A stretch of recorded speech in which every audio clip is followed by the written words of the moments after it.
Salut les petits loups, aujourd'hui je vais vous parler d'un sujet qui me tient à cœur car j'en suis victime.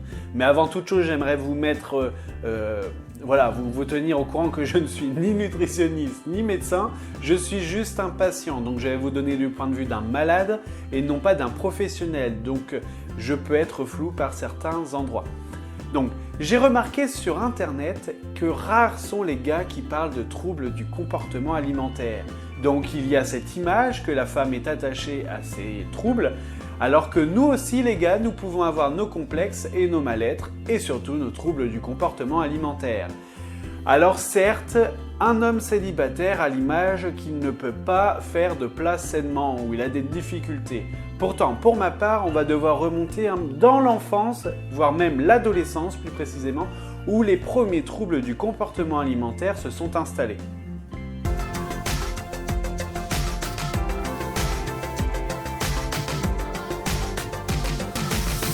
Mais avant de comprendre d'où vient un trouble du comportement alimentaire, je pense qu'il est nécessaire de vous parler des bases. Donc qu'est-ce qu'un trouble du comportement alimentaire et quelles sont les différentes sortes de troubles du comportement alimentaire? Alors bien évidemment, les plus connus sont l'anorexie et la boulimie, mais il y en a un petit peu plus.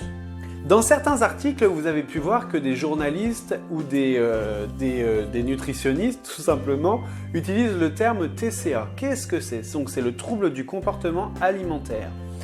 C'est en quelque sorte le mot symbole de ce genre de maladie. Ça englobe en fait tout plein de symptômes. Et justement, beaucoup de troubles ne sont pas reconnus comme TCA.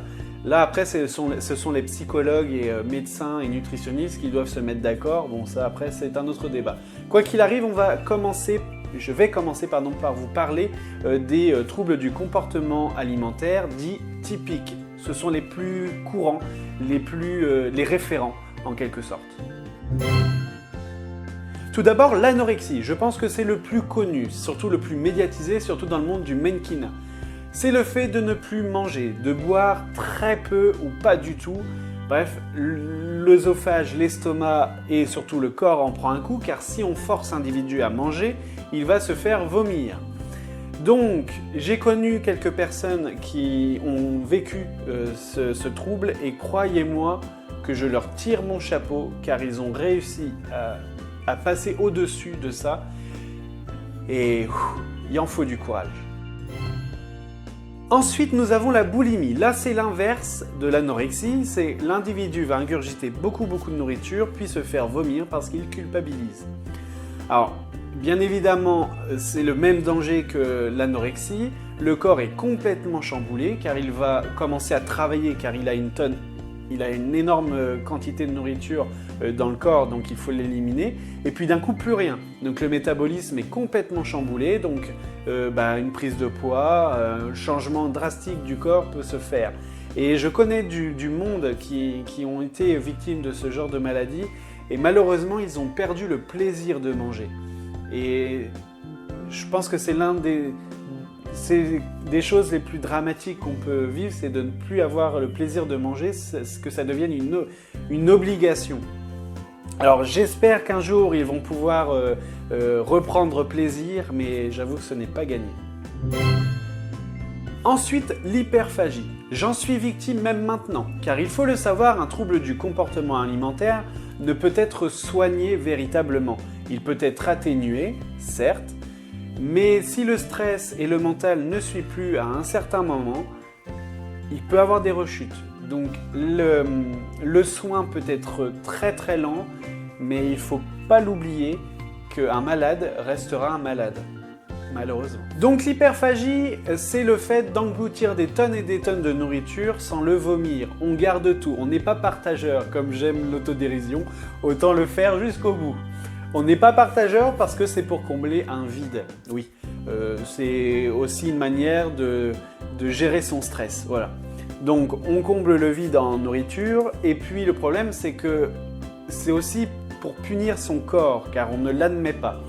Et le problème c'est que en engloutissant des tonnes et des tonnes de nourriture, notre corps change, mais dans le mauvais sens. Donc c'est une spirale infernale et j'avoue que ça je ne le souhaite à personne car c'est comme une spirale infernale, c'est sans fin.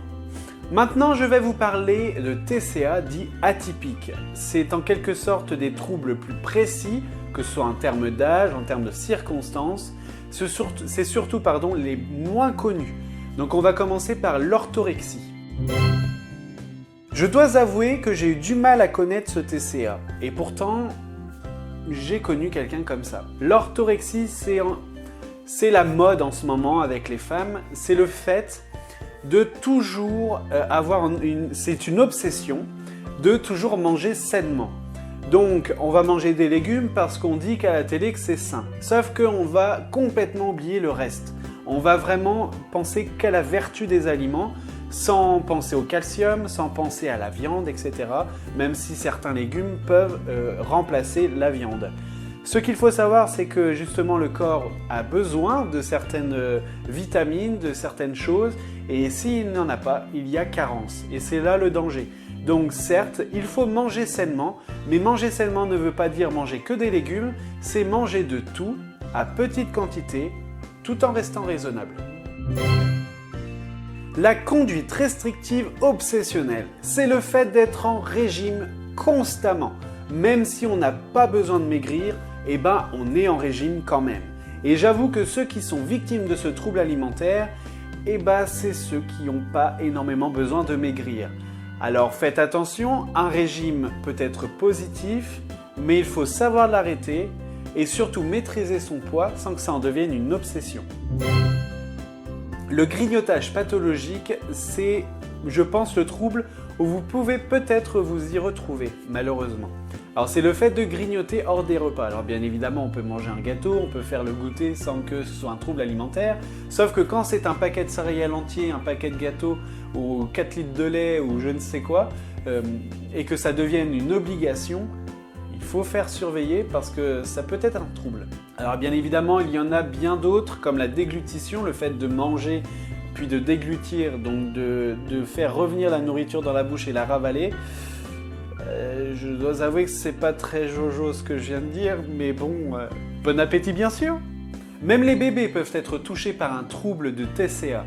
C'est la néophobie alimentaire. C'est le fait d'avoir peur et de refuser des aliments qu'on ne connaît pas. On refuse la nouveauté. Et là, je plains les parents parce que il faut de la patience. Alors bien évidemment, comme toutes les maladies que je viens de citer, je le souhaite à personne parce que c'est un combat de chaque instant. Il faut du courage, il faut de la détermination et surtout le déclic. Et c'est le plus difficile. Alors, bien évidemment, je pense qu'il est nécessaire d'en parler si tu te reconnais dans l'un de ces troubles. Donc si tu ne veux pas en parler à tes parents, si tu ne veux pas en parler à tes amis, je suis là. Tu peux me mettre en commentaire ton témoignage, tes questions, sur Facebook, même un mail, tiens j'ai créé tout ça. Tout sera dans les liens dans la description. Parce que je pense que la première étape de guérison, c'est le fait d'être entouré. Quand on est entouré et qu'on a des personnes qui comprennent et qui ne frustrent pas la personne, c'est la première étape de la guérison. Donc si je peux te permettre de dépasser cette première étape, ça sera avec grand plaisir. Voilà, cette vidéo où justement j'établis un petit peu les bases des TCA est terminée. La prochaine, la seconde, ce sera un peu sur mon témoignage sur l'hyperphagie. Je vais essayer d'aider le maximum de personnes, de vous donner des conseils, de faire en sorte que les TCA soient un petit peu plus médiatisés parce que dans l'adolescence, même dans l'enfance, on ne connaît pas et on n'a pas à l'idée que ça peut être un trouble. Donc faites attention à votre entourage, ne brusquez jamais quelqu'un qui a un TCA parce que ça ne servira à rien. Il faut juste l'écouter, le conseiller d'une bonne manière. Donc faites attention à vous, à très bientôt, ciao ciao. Salut les petits loups, aujourd'hui on se retrouve dans une vidéo encore improvisée, comme quoi j'aime bien l'improvisation de temps en temps. Et justement, on va parler un petit peu d'un sujet polémique qui tourne un peu dans la mangasphère. C'est l'édition collector du tome 17 de l'Attaque des Titans par Pika. On va voir si c'est réellement une arnaque comme certains le disent. Alors du coup, j'ai fait mon mouton, je me le suis procuré. On va voir ça tout de suite.